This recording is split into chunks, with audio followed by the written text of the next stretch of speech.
Fun with failure. So, I recently moved to Russia to live with my wife. We went to go meet her uncle at his house just to chat about family and to give us a belated wedding gift. He's in full army uniform, but I don't think anything of it because I've already seen hundreds of guys in army uniforms every day and have become oblivious to it. At one point we get to talking about his cat and where he got it. She's cute and playful and all of that. Then he shows how she chases after lasers, got out a laser gun and shown it around everywhere, and the cat went crazy and we had a laugh. He left the laser thing on the bed. Around 30 minutes later, my wife was in the bathroom for a long time, and the uncle was reading something. I was just left there being bored.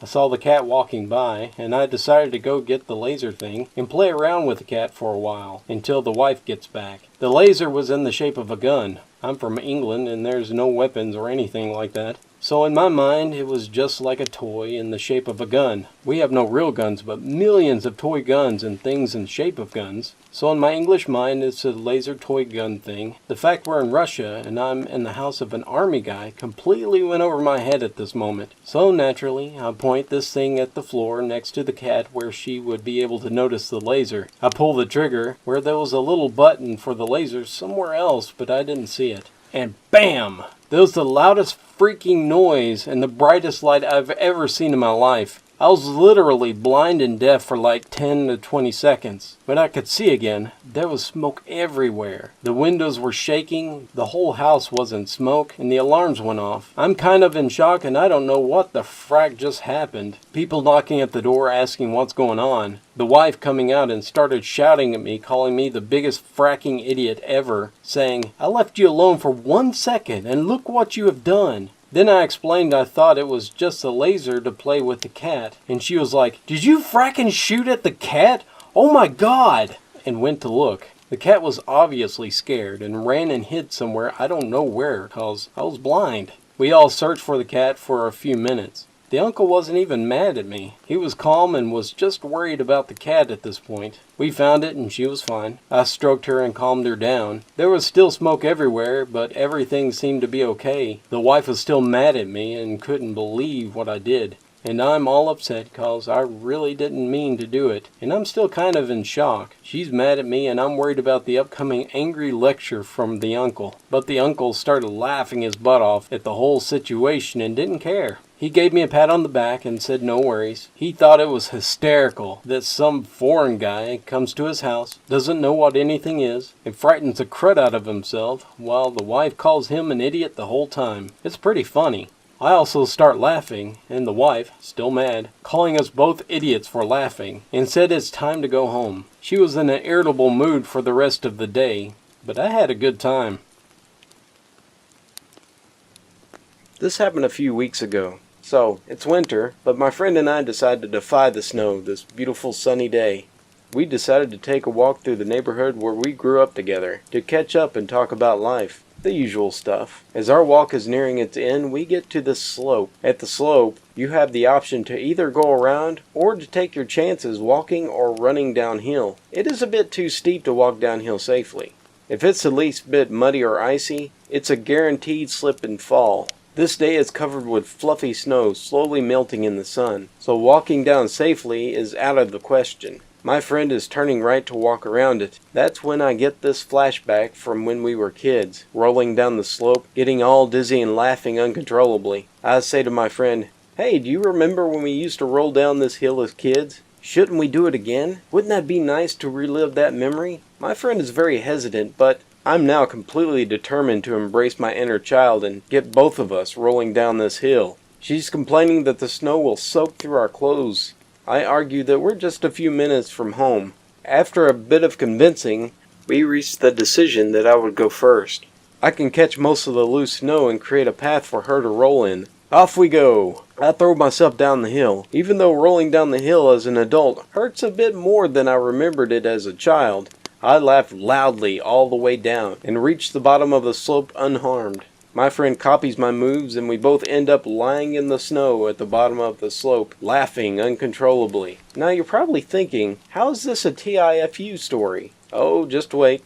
After collecting ourselves and calming down a bit, the laughter slowly turns into giggles and we decide it's time to get up and start moving. After walking a few meters, I catch a whiff of a very unpleasant smell. By the facial expression of my friend, I see that she's smelling it too. Maybe the garbage truck just passed by, I say. As we walk on, the nasty smell is still following us and no garbage can in sight. We start discussing if it might come with the wind from a construction site where they were messing with the sewage system. The smell is just too strong, and we can't see any construction going on either. It finally dawns on us that we're left with no excuses. The smell is coming from us.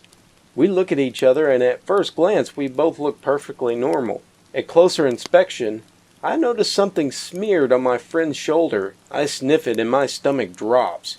Dog poop. We're both completely covered with it. It's smeared from shoe level to shoulder. It's even in my hair. We both start gagging and realize that there's no way to continue this day together. We need to get home and to get sanitized as soon as possible.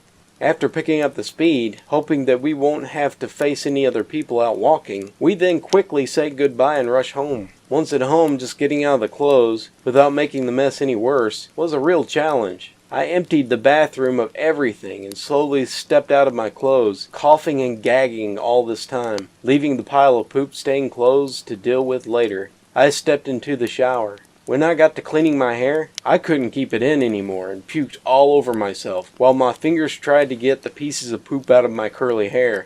I still can't believe how the dog poop got all over. There must have been more than one log hiding under the snow. Most of the clothes I threw away immediately. But I tried to save the jacket. A new winter jacket isn't cheap, but no matter how much time I spend cleaning it, I just can't help but gag a little bit every time I see that jacket. I am the guy that skips leg day every week. My chicken legs are frail and don't like punishment. When I went to the gym today, I was planning for another upper body workout, but last minute decided to do a leg workout. It hurt. My legs were like jello, and I had trouble walking, and even working the gas pedal driving home. I got into a hot shower to ease the pain before lying down to watch a movie before bed. I was feeling a lot better, and before bed I had to go clean the cat's litter box. I had not cleaned it for 2 days. And this 14-pound beast had just pushed out a torrent of hot rear butter among 2 days' worth of landmines. I grabbed my bag and scoop and began to squat down over the box. This was my mistake. My legs quivered once, and my mind was racing with no, no, no, no, no, no, no. I knew I had lost control. My legs revolted and time slowed down. In slow motion, I fell forward and landed in the litter box. My cat's recent deposit was still warm and was now on my neck and cheek. I dry heaved, but I managed to keep my dinner down. Frack leg day. For context, I am a 21-year-old female. Once in a blue moon, I like having cool nails. I get these cool nails that look a lot like the picture. I'm super happy and looking super fly or whatever.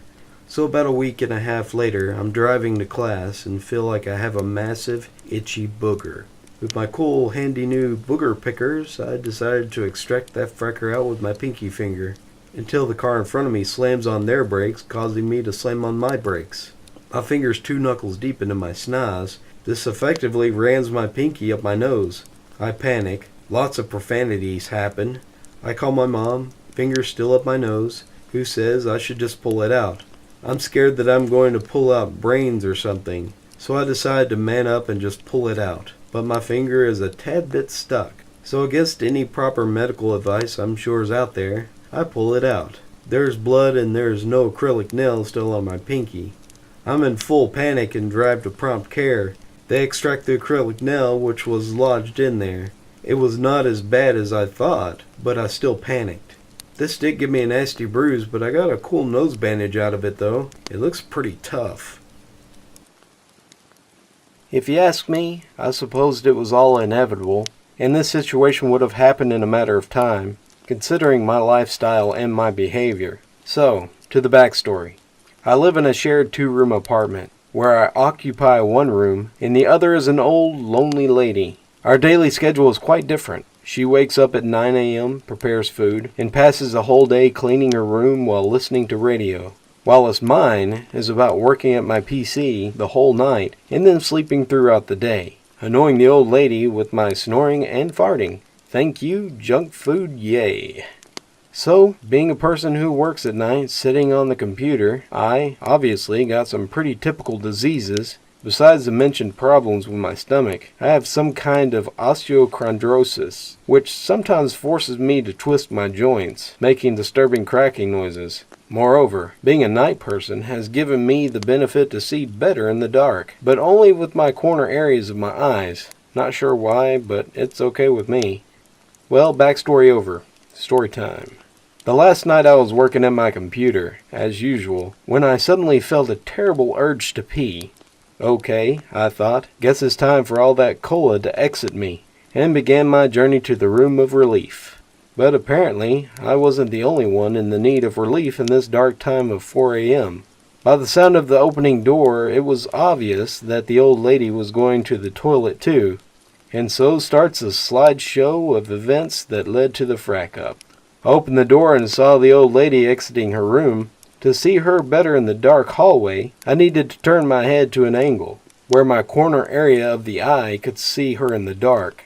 I assumed that to this moment the old lady didn't notice me, as she doesn't hear good or can't see a dang thing in the dark. So, in 2 or 3 seconds she suddenly notices me, poorly illuminated by the screen from my room, and greeting her with a really weird head angle. She stops in confusion, and at the same moment I feel that my neck is somewhat stuck.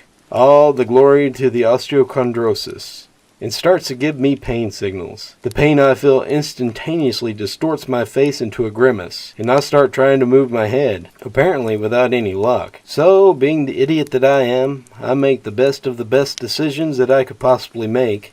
I forcefully moved my head with my own hands, making a terrible bone-breaking noise and on every vertebrae in my neck, while still maintaining eye contact and wrinkling my face in pain. Do you think that the lady liked my accidental horror movie performance? Well, of course not.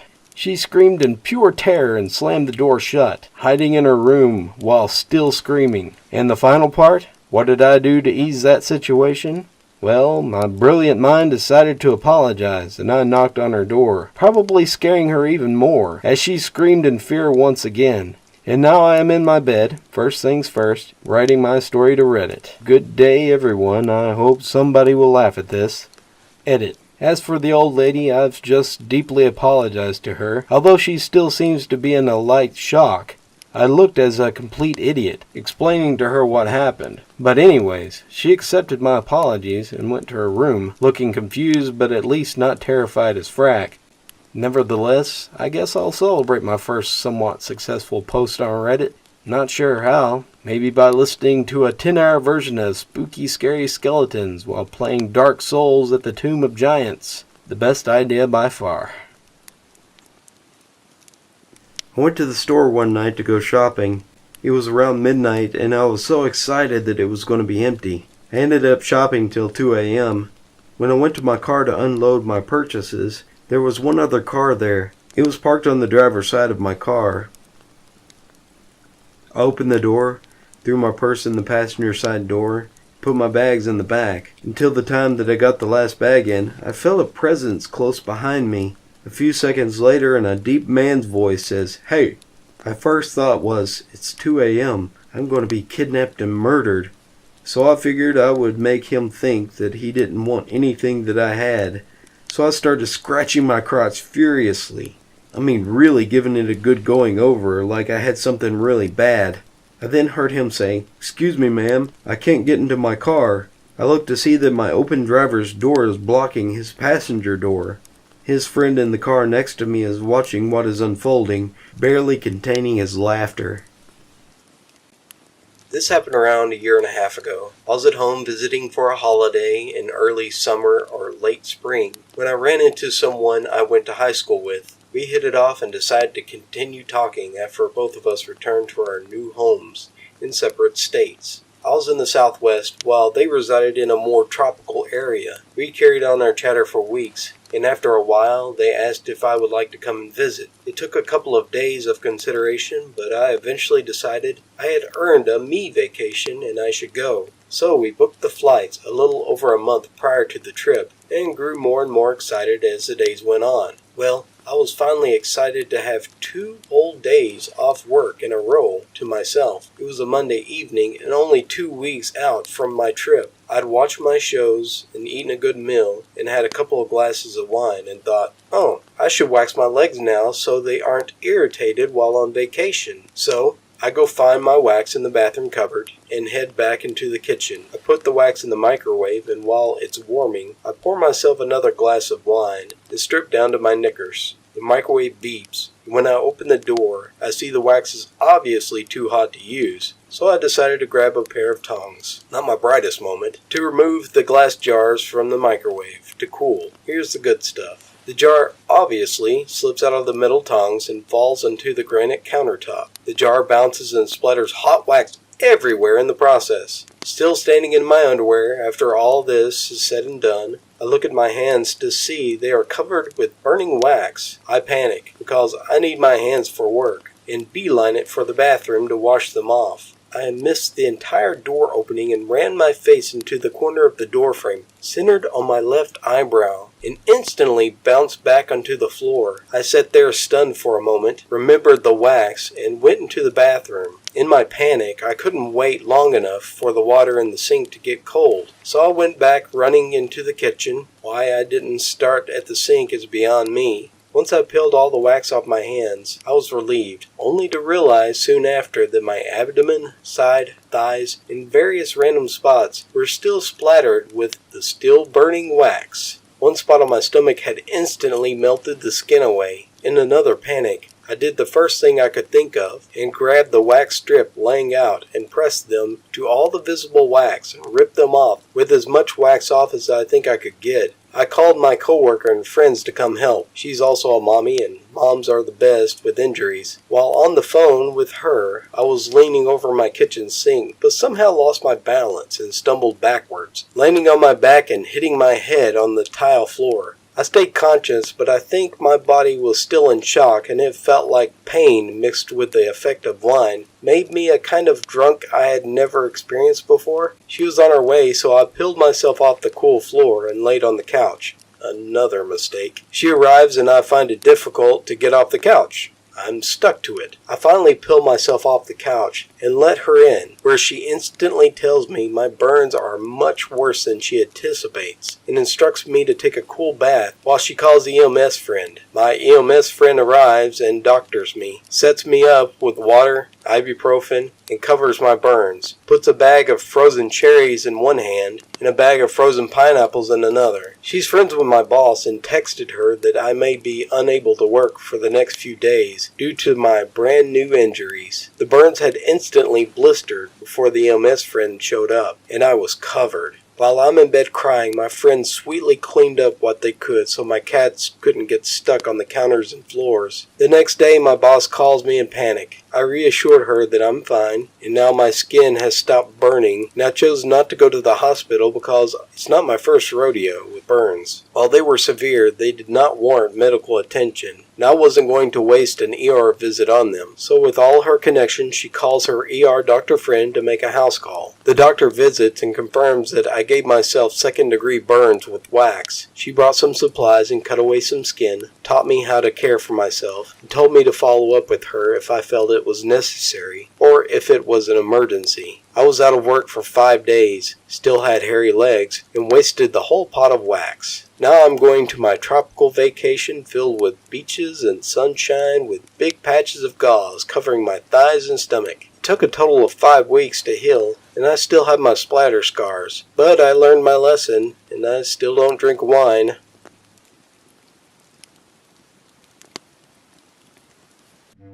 Hi, Dallas here. I hope you enjoyed those videos. If you did, please give them a thumbs up. Subscribe for more future videos and content.